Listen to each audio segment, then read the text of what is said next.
Hello everyone, তোমরা সবাই কেমন আছো? আশা করছি ভালো আছো, আর আমিও ভালো আছি।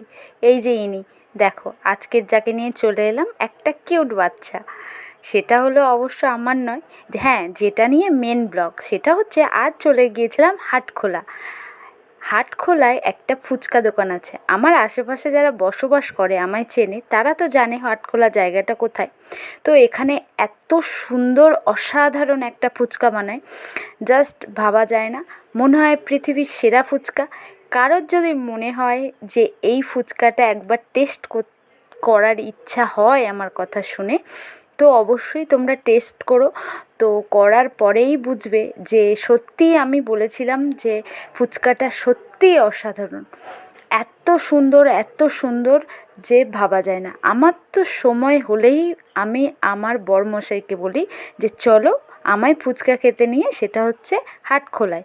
আর দেখো এই যে পুচকিটা, সেও টেস্ট পেয়ে গেছে, সেও সেই ফুচকা খাচ্ছে। আর এটা, হ্যাঁ, অনেকেই জিজ্ঞেস করেছে যে এটা আমার বাচ্চা কিনা। না, এটা আমার বাচ্চা না, এটা আমার ভাসুরজির মেয়ে। খুব কিউট, আমার সঙ্গে থাকতে খুব ভালোবাসে। আমার সঙ্গে এতটাই বন্ডিং যে আমি যেখানে যাই ও সেখানেই যাওয়ার জন্য বায়না করে, কাঁদে।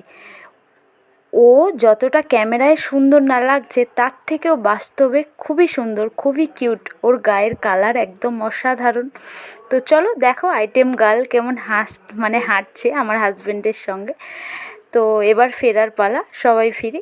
তো ওকে দেখো একবার কেমন ফুচকাটা খাচ্ছে, না লাগছে ওর ঝাল আর না কিছু। তো দুধ খাওয়ার সময় তো প্রচণ্ড বায়না করে, একদমই খেতে চায় না, কিন্তু ফুচকাটা না জানি খুব সুন্দর করে খেয়ে নিচ্ছে।